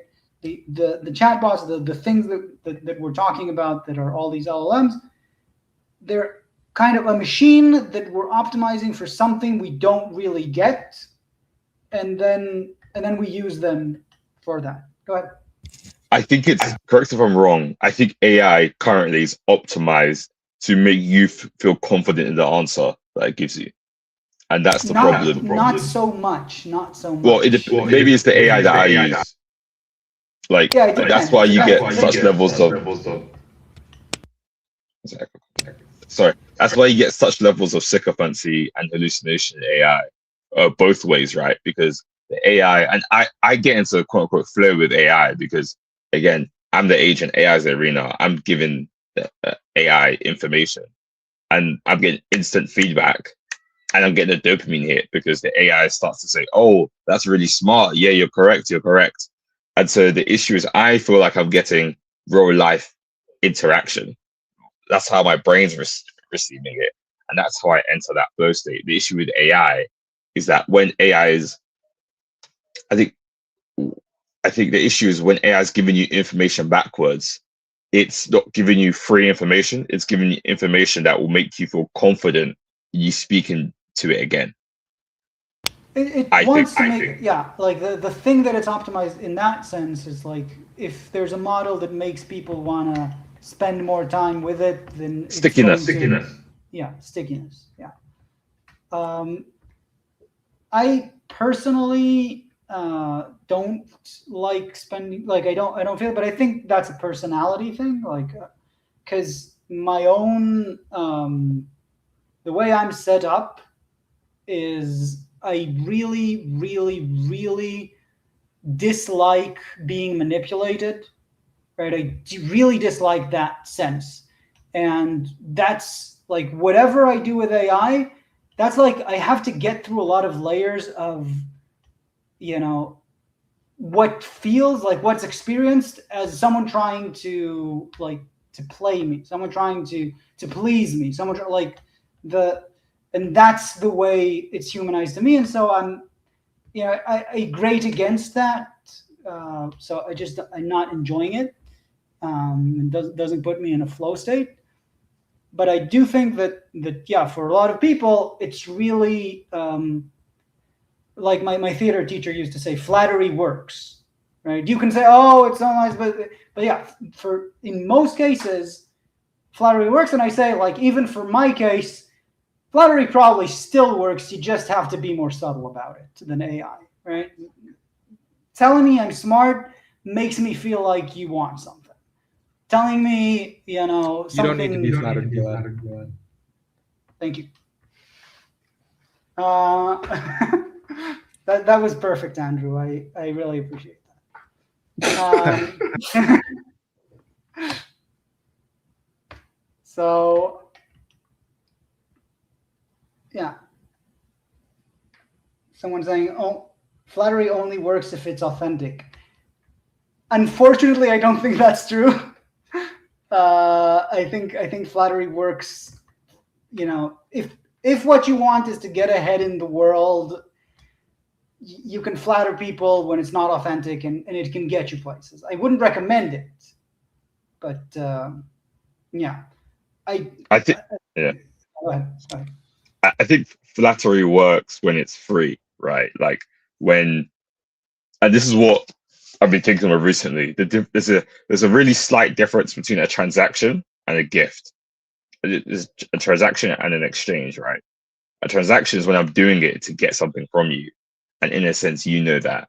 But a gift is when I'm exchanging this for the purpose of you as a person. And I think again, that's what AI can't do. AI, in a sense, wants a transaction. AI wants you to respond to it. So it will say anything to make you respond back to it. Even if it means annoying you to make you respond back to it, AI will change to that. But with human beings, because humans are free, and because AIs, in a sense, they only quote unquote live when they're interacted with. The difference with human beings is that I think that's the thing with freedom, right? Human beings, we could freely enter relationships with people and we could freely leave them. That's how you know if it's a secure relationship. But the AI can't have that because AI kind of needs someone to interact with it for the AI to really work and exist. So that's kind of how I see it. I think it depends on your definition of freedom, right? And I think that's again what the Western thought has really struggled with. What is freedom? You know, some people say freedom is doing what you're always meant to do. Some people say freedom is the ability to choose. Until we kind of define what freedom is properly, we're going to keep having these issues with AI of what it's meant to be and what it means to be human. So I think Christianity's answered that question. I mean, it goes off topic, but we're allowed. It's just chatting. But I think the sense of what you were saying about gifts, like that it's so like a gift feels right because like it's free rather than a transaction. I feel like one of the things that took me a lot of time to learn as a teenager is that if you want to like get a better relationship with someone like that you care about, you want to have better, you just want them to be your friends or better friends. Giving them gifts is not a great way. Asking them for help is a much, like when you actually need it, is a much better way to like create better relationships and trust with people. So I feel like there's a sense in which gifts are always, someone in the chat is saying like that, it always feels a bit suspicious. It always feels like there's a bit of like, I need to do some work in order to like properly receive a gift or a compliment or something. And I'm not really seeing you if you're giving me a gift, right? I don't have more data to trust you because you gave me something. Whereas if you're like struggling and you're saying, hey, I don't know, I'm moving, could you maybe help me move something? Then I'm going like, okay, I see this person in a state where they're maybe like not really on top of everything, and I get to experience what they're like in a non-ideal state. Maybe they didn't really, it wasn't ideal for them to ask you for help. In my experience, that's where bonds are usually created, rather than when you're saying like, oh, I really, and when I do give someone a gift or something, or a compliment, because I really feel like an urge to do that, to me it's like always I'm going to do this and that's the end of it, right? Like because I feel like that's the only way I can play it. Like it has to have like no strings attached for real. I don't know. I agree. If anyone else wants to jump in, please do. I just really appreciate what you're saying, because even though I slightly think it's a pessimistic way of looking at it, I do agree, whereby a gift, in some sense, people kind of had that, oh, is this person trying to take advantage of me? But then, so a gift is like going outwards, and in a sense, opening up is kind of going inwards, if that makes sense. And so you feel like you really get to know the inside of a person when they open up and they ask for help. And so that's what makes you kind of trust them. I think it kind of works both ways, right? In some sense, the gift itself, what you're exchanging shows what you feel about the person.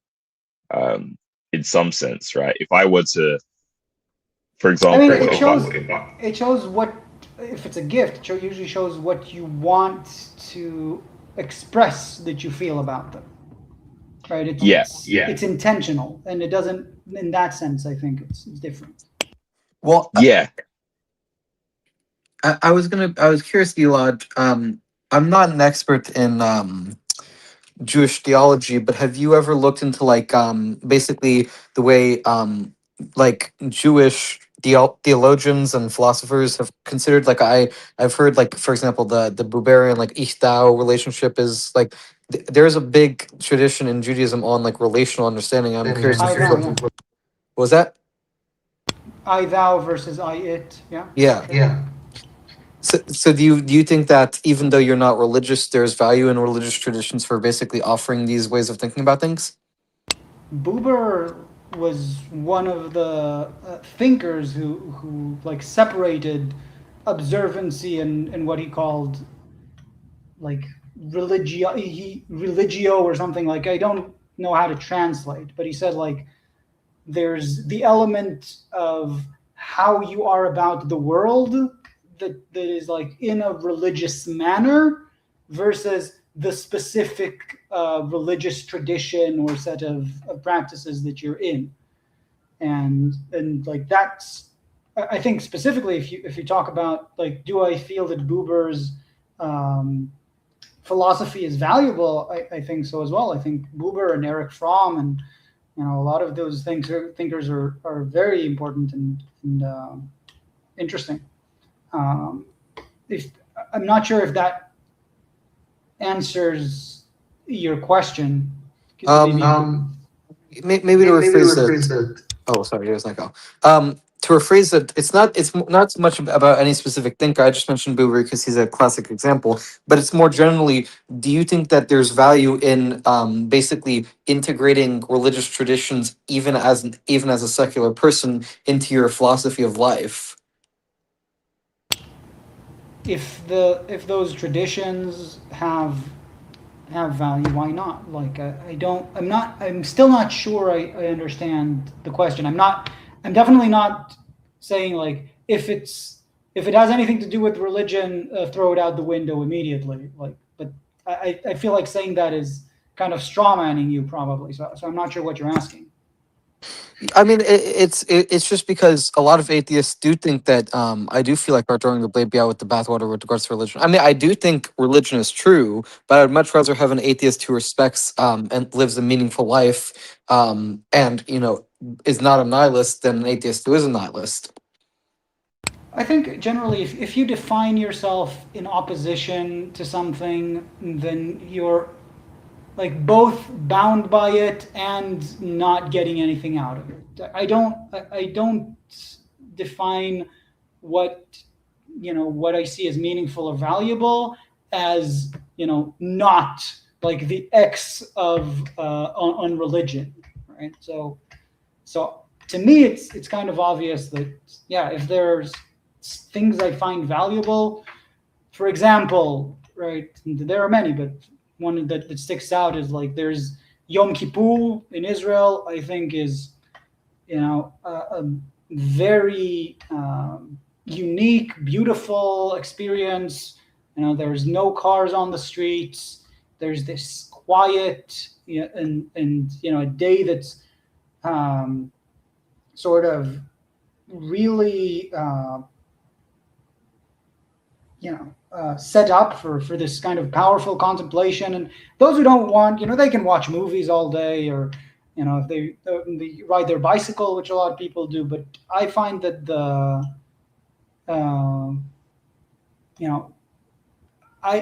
and a lot of people that I know that are completely secular atheists, like it's their favorite day of the year. And if you're the kind of atheist that you're describing, there's no, it's a religious thing. We should throw it all out the window, which to me seems like you'll be throwing a lot of babies with that bathwater. Yeah, I mean that's all fair. I think I just think the most important thing is whatever that God-shaped hole is in your heart. At least I just hope that you fill it with some sort of meaning. I hope so too, and that's a wonderful thing to say. Are you going, or do you want to say something? Yeah, I wanted to comment on that, what Kirk said, and I think I could be wrong here. Like, I think basically that's what. So I understand that sentiment, right? There's a God-shaped hole in everyone's heart, and I think everybody can kind of agree with that now. I think we're kind of past. Jordan Peterson's kind of said this, with Akey saying this. Everybody I think that's the consensus, right? Human beings are. I think I read this book. Human beings are a religious animal. I think everybody kind of has to accept this. I think though the issue here is when we say, "Oh, you can feel it however you like." I think that's the dangerous thing, because you could either be fueled positively by things or negatively by things, and I think that's the difference between being in addiction and being in flow, right? Something's going to fill you either way. Yeah, it's kind of, I'm not trying to drop the Bible on people, but it's like, we have to serve someone. The question is, who are you going to serve? And I think that's the scary thing. I'm going to start saying controversial things because I might as well, but also because it really does reflect what I've been thinking of. I came to the United States to escape Islam. One of the reasons I don't live in Israel is to escape Islam. Yes, I know Muslims who have versions of Islam which are beautiful, and I know that there are Muslims who have a faith in a version of Islam which makes me think they are wonderful people beyond anything I ever will be, and are righteous and godly people. But I came to the United States to escape Islam. There is a version of Islam. There are multiple versions of Islam, which are followed by billions of people. Vast majority of whom have an understanding of their religion that is terrifying and threatening and dangerous to me. Right? And like when we have Muslim politicians in the United States, and we're not talking about Muslim politicians who believe in a version of Islam we could live with. We are talking about politicians who believe in a version of Islam that is Islamofascism. Like they are Islamists with a conception of Islam that is far worse than anything that existed 200 years ago, right? And frankly, I think in Israel, people have to consider this as well, right?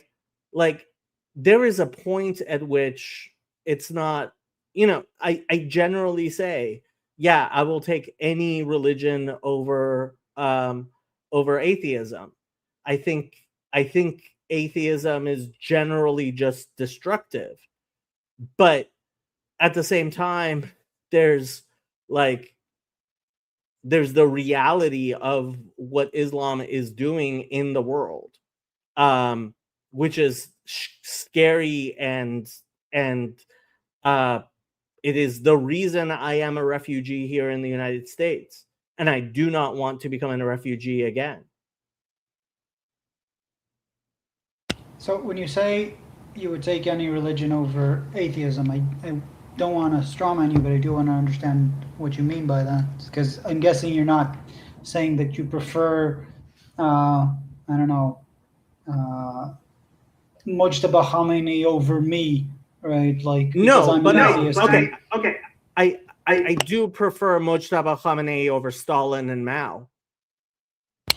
Sure, but there were more atheists in the world. There are more Muslims than Mojtaba Khamenei, but most atheists have been communists.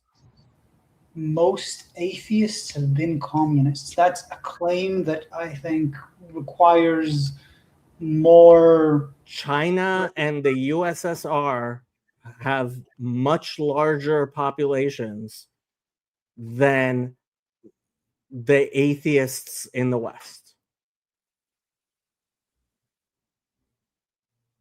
The Soviet Union and communist China. Are we saying China is atheist?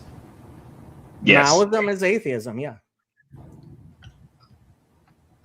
I don't know enough about modern day China to say. Like I genuinely don't. I don't know how much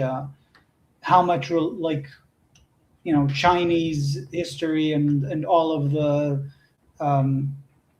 like, because in the East there's no separation between philosophy and religion, and I've heard someone describing like the reason that dialectic materialism or Marxism was accepted in China is because it resonated with the sort of dualism like of yin yang and everything, like this thesis synthesis thing, and that there is a deeper cultural thing. I don't know enough, but I'm just like, I'm hearing this claim and I'm hesitant to take your word on it. Okay, that's all I'm saying. I get it. Honestly, like, this is the thing. Like, Dawkins and many atheists all through my life have said more people have been killed in the name of a religion than, more people have been killed in the name of atheism than all of the other religions combined in human history. How do I know name this? of atheism? Yes, in the name of atheism. So 20th century. in the Soviet Union, there was the League of Militant Atheists who went around murdering people, and reasonable numbers of people murdered by the League of Militant Atheists are over 1 million and up to 10 million. Yes, they murdered people because they believed in God. And the Russian Orthodox Church is very well aware of this. Roll call, especially. Yes. Like, it was in the name of atheism. Yeah, and yes, in the West, frankly, I have to say, because of propagandistic reasons and the fact that the left and the atheists control our education system, we don't know a lot of this stuff.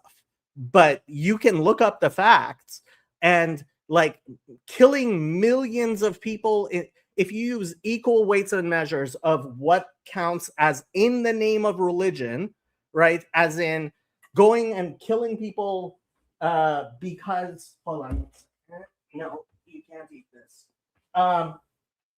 Going and killing people because they are not religious, right? Just use equal weights and measures when you talk about killing people in the name of atheism and keep killing people in the name of religion. Far, far more people have been killed in the name of atheism than all religions combined in human history. Just to understand the If way you you said, because they're not religious, or did you mean people who are like, because usually when people talk about killing in the name of religion is like religious wars, killing people because they don't have your religion. They might have some religion. Atheism is a religion. If you count atheism as one of the religions, right?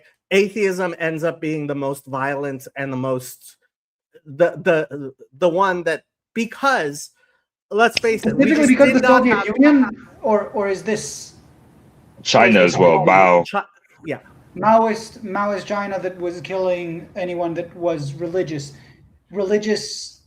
in, so because again, I'm not refuting your claims. I just don't know. So in Maoist China, I know that many people were murdered brutally. I don't know all of the details, but you're saying what religions were prevalent? Like Buddhism was like animism, ancestor worship, like the getting rid of the four olds. Same thing happened in Cambodia. The communists all around the world went around trying to stamp out the opiate of the masses that is religion, because they believed that it is the false consciousness that keeps the revolution, it's counter-revolutionary, etc., etc., etc.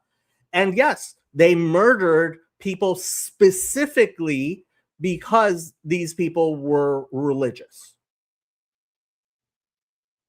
All right, I guess I'll have to look into it, because I wanted to see like the figure, like if to properly contend with your claim, it's a numbers claim. So It is. I need It to. is. I need to look into And it. I'm not at all surprised that it's the first time you've heard of it. And I completely I've heard of a understand lot your of skepticism. Yeah, I've heard of a lot of terrible things both in Maoist China, definitely in Cambodia, and definitely in the Soviet Union.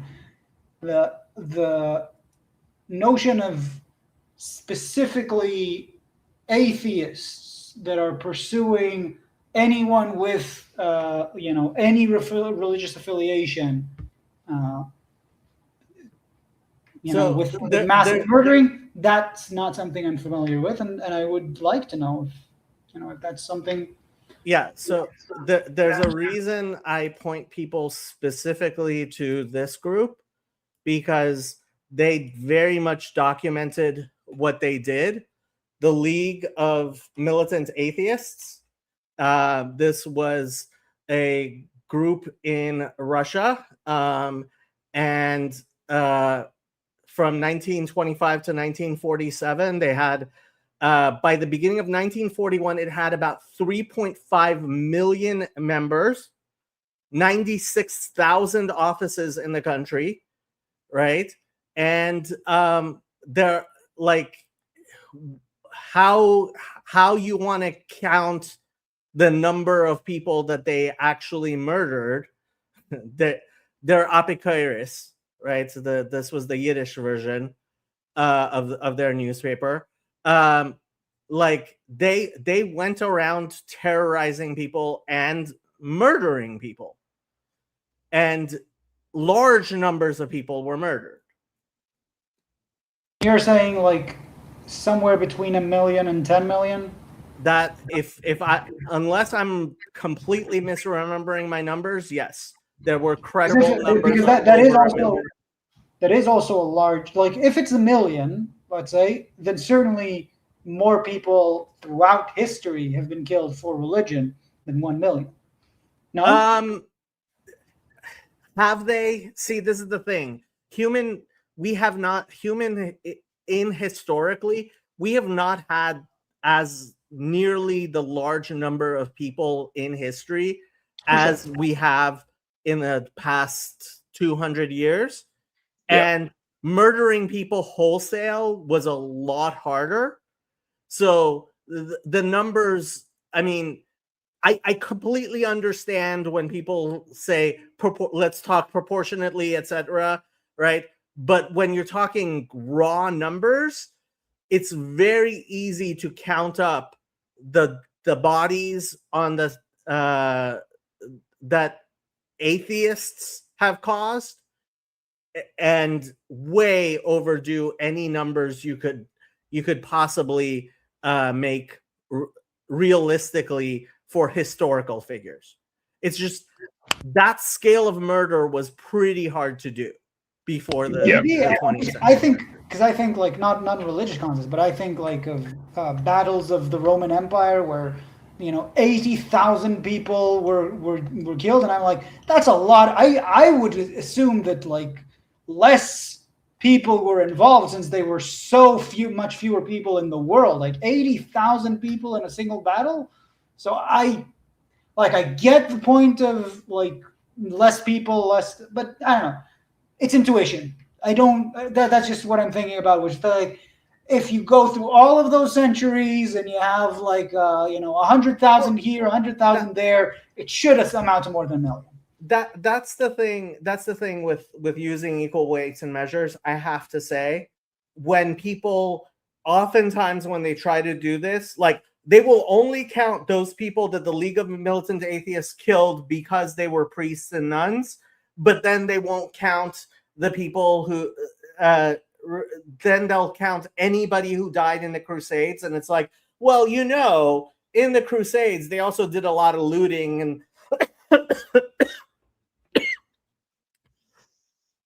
excuse me, but like the sack of Constantinople, that wasn't really as much of a religious thing. That was Catholics killing their fellow Christians, but they were looting, right? So are you going to count that, right?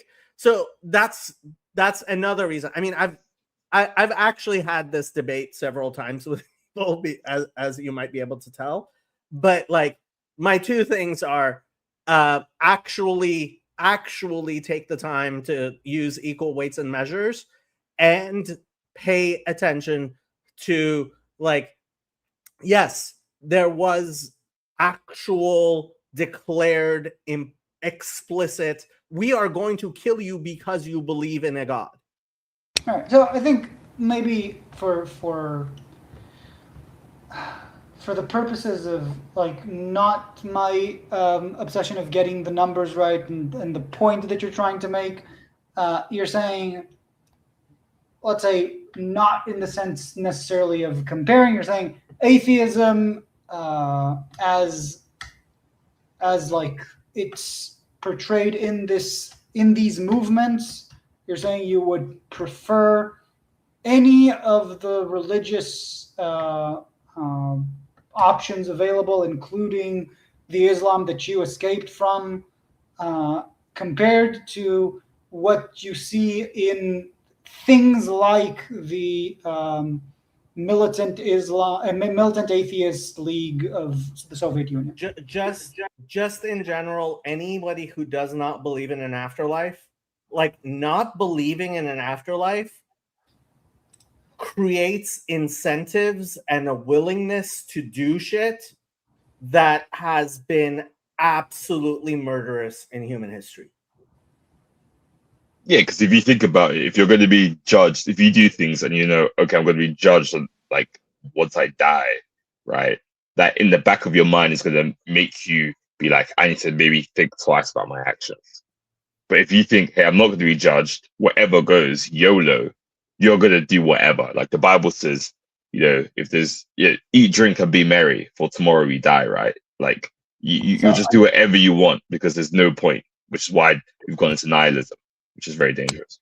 So I'm going to be an elitist in my response to this. And I think, like, I don't think that many of the, best theologians of like Jewish theology that I know of, I don't think they had like a very like clear view of the afterlife. And the afterlife in Judaism, not a clear view of the afterlife, but schar v'onesh, like that's one of the 13 principles of Jewish faith. So I know that the so tell me what do you mean exactly by that? So schar v'onesh, that God will, in fact, after you die, that there is God will punish the wicked and reward the righteous. Is Maimonides names it as one of the 13 principles of faith. I don't know that anybody, like Orthodox Judaism would say, anybody that does not have that concept cannot be rightly considered a Jewish thinker. I can say again that the level of literacy that I have and all of the philosophy regarding specifically schar v'onesh and the afterlife, not going to argue with you on that. My impression, both from the things I've read and from people that have like summarized many theologians that I do respect, my sense of it was that there isn't a clear notion of what is Olam Haba, in the sense that, right, the details, right, we are not focused on Olam Haba, we are not, but a bright line is that there is schar v'onesh, that there is schar means Judgment, reward, and onesh means punishment, right? Schar v'onesh, like saying that is, and we would say that is the reason why the Bible talks about blessings and curses and punishment and stuff. That's not a negotiable. What the exact, how exact, where exact, who, like we've very clearly said we have no particular position, because as Maimonides says, if God wanted to make that more clear, he would have, and he didn't. But you place yourself outside of Judaism when if you were to say that I do not believe in Tchiyat HaMetim, in the resurrection of the dead, or that I do not believe in Schar V'Onesh, and yeah, like Pharisaic Judaism, as attested to by Christian writings, was very, very insistent on the resurrection of the dead. So I will once again point to like what I feel is the prominent point, rather than the argument about these things which I'm genuinely too ignorant to really contend rightly about, is that my sense of it is a bit different, and I'll go for Peterson's notion of it. I do think that a mature person knows that there are things worse than death. I do think that is a valid point, right? If you think that death is the worst that can happen, then you will, act very counterproductively.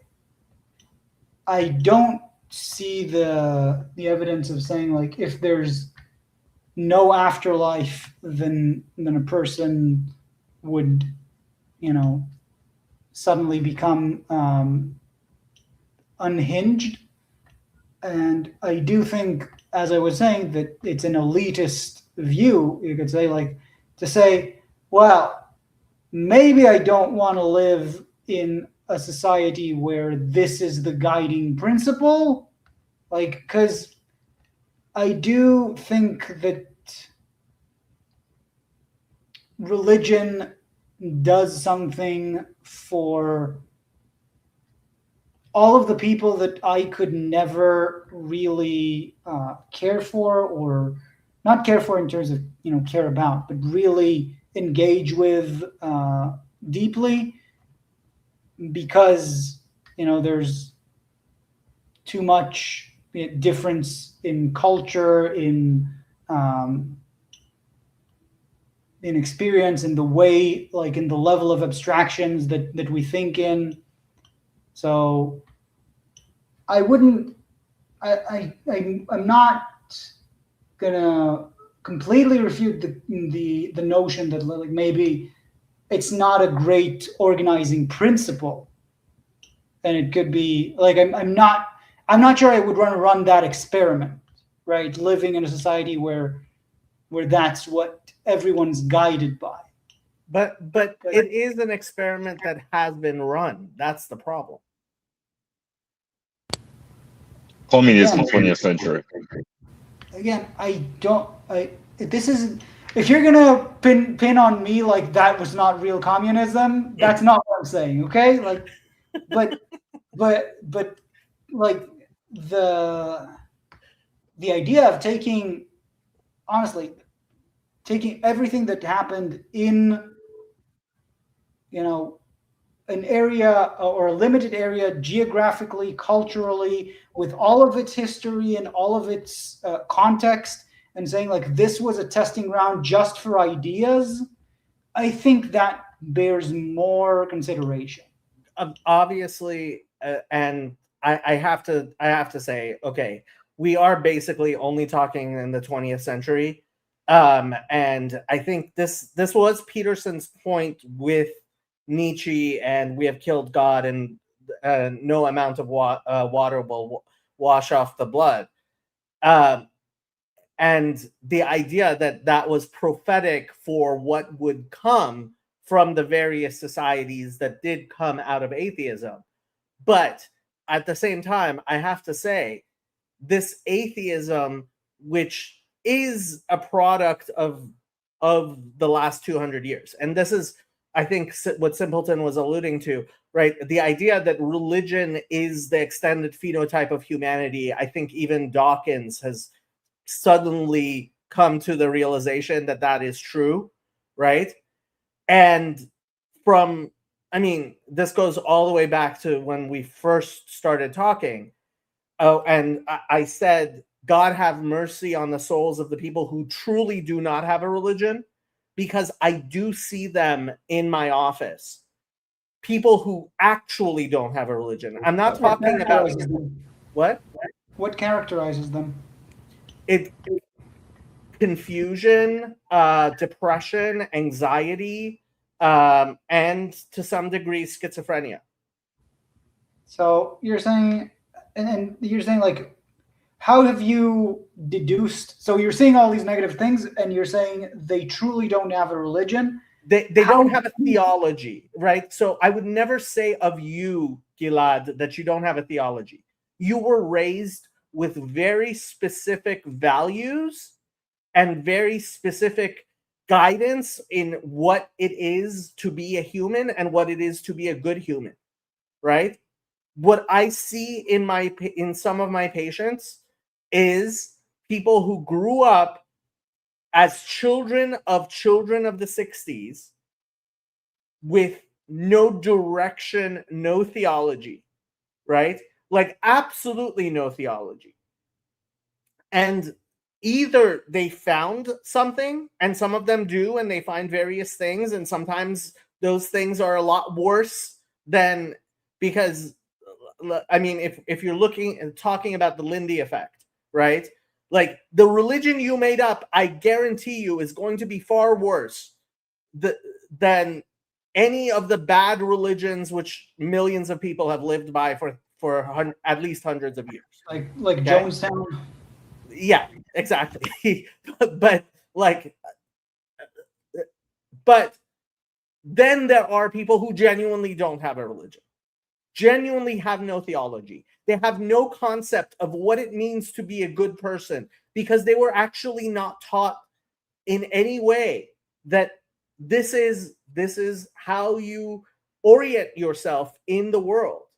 And I'm not saying everyone, I'm saying there are people I see in my practice who I would say their problem is they have no effing clue how to be a good person and what they should be striving for.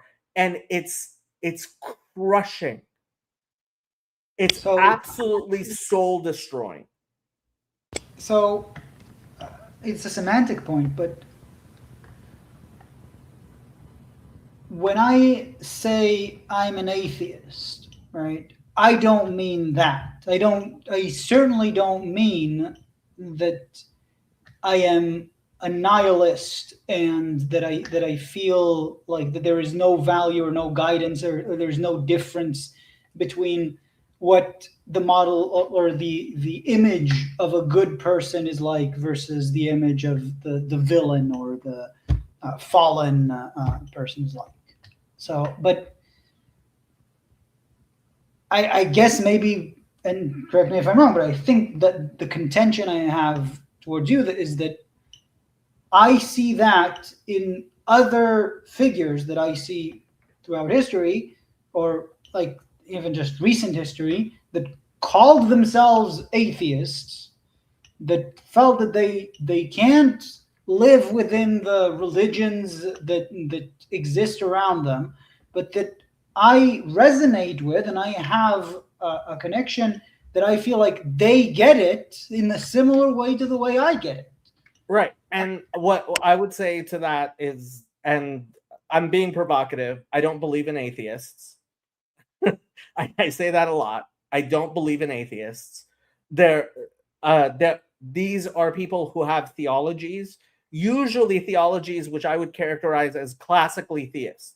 And this has been part of Vervaeke and Jordan Peterson's point, which is there is, like, when we talk about atheists nowadays, we talk about people who reject Martin Luther's God. Well, guess what? I also reject Martin Luther's God. I also don't believe in the God you don't believe in, right? And classical theism, not all theists are classical theists, but when it comes down to it, and this is the funny part, is when I get into the discussion, hey, look what the Nazis did, what the communists did, what the Maoists did, people will say, oh, but they were religious in their own way, right? And it's like, yeah, I actually believe you are right. And that's why when I started, I said, if you believe you have no religion, one has been provided to you with without your consent or knowledge. Hello, Cora. I'll let you have the last word on that one because I have to go to sleep. But appreciate the discussion. Good night. Good night. It was a great discussion. Good night. Okay, I am not going to go that much longer, but Corax, did you have something you had to get off your chest, or you were just like, hey, Jacob's streaming. Let me go see what's going on. Yeah, I was just listening in the background, and when you said there was some kind of weird synchronicity or something, Okay. when you said I don't believe in atheism, I was pretty much exactly at the same time looking at a concert video where the drummer, and I was looking at him pretty much at this exact time. The drummer had a T-shirt that said "I don't believe in atheism." I said I don't believe in atheists, but yes, I also don't believe in atheism. But yes, that there is the last part of the word is obscured, but okay. it's either atheism or atheists. So Yeah, it's kind of a yeah. funny synchronicity there. Yeah. Well, I dare say I believe there's a God in the world, and I am a classical theist, but I believe God runs the world, which some people, especially Calvinists, find somehow contradictory, but I don't. Yeah, big agree on theism. You were giving, but I heard a little bit about how you were giving atheists a hard time. I tend to do that. I was kind of hard on atheists along for a while as well, but it's complicated. Just because,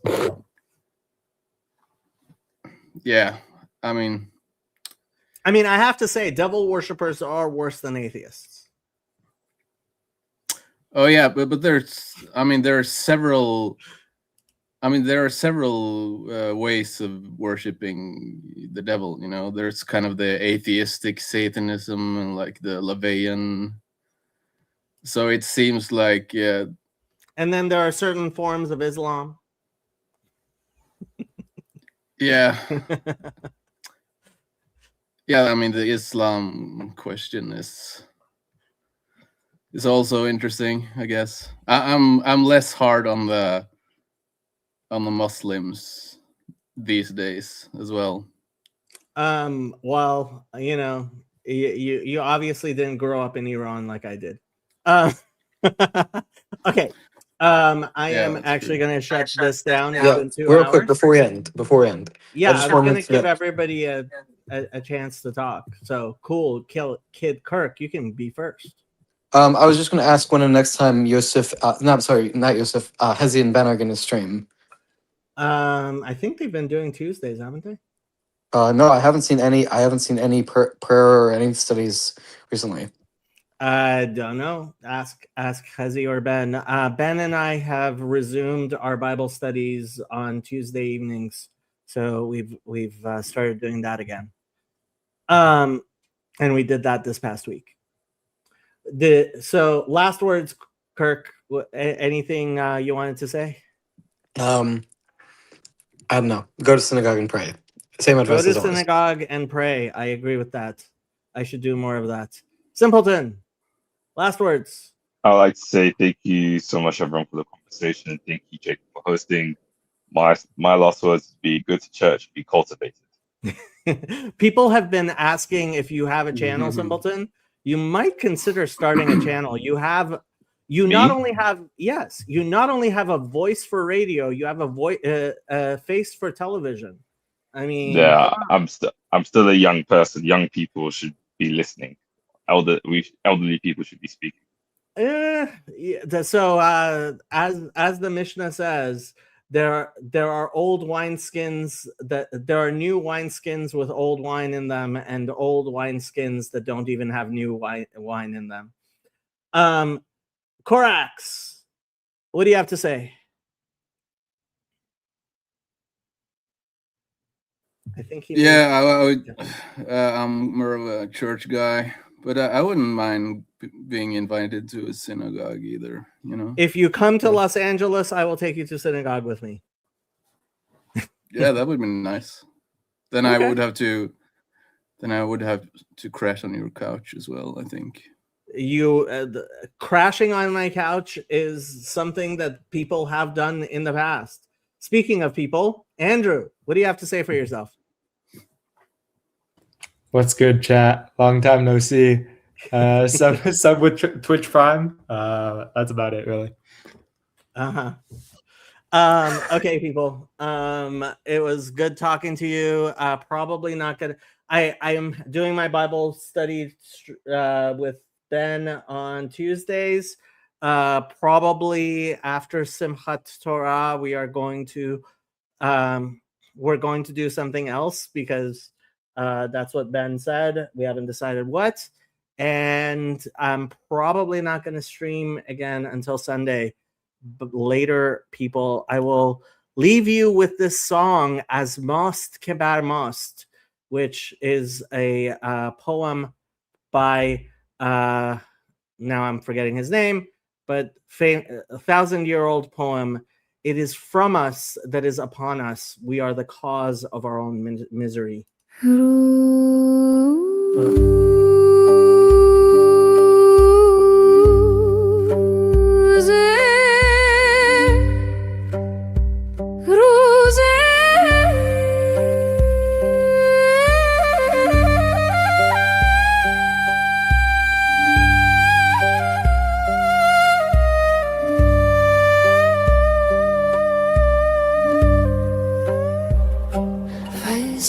سر سنگ عقابی به هوا خواست آن در طلب تو مهپر و بال بیاراست بر راستی بال نظر کرد و چنین گفت امروز همه روی جهان زیر پر ماست بر بال عقاب آمدان تیر جگردوز از زب مرو را به سوی خاک فرو کاست چون نیک نگاه کرد و پر خویش برو دید گفت تازه که نالیم که از ماست که بر ماست از ماست که بر ماست از ماست که بر ماست. I'm not sure who Fatarecci is. I can't tell. I'm going to use host's prerogative to put the Reverend Parcells to bed because he does need to get up in the morning. Sorry, Reverend. Thank you. But before he goes, I have a question. Let's say, God forbid, that I were to burn somebody at the stake for not being a Trinitarian.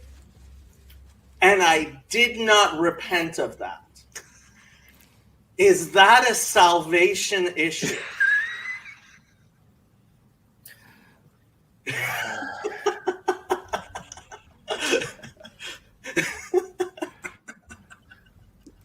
Sometimes Jacob takes There's a that devil's proverb. advocate thing too Isn't there far. a proverb that says something like "Don't answer a fool according to his folly." But there's a proverb that says, "Answer a fool according to his folly." There is. Exactly right. And I'm going to leave it to you guys to determine, which of those was applicable in this situation as I go. So, but anyhow, good. Thank it was you, good Reverend. good to Thank chat you. with you all. Thank you. Good night. The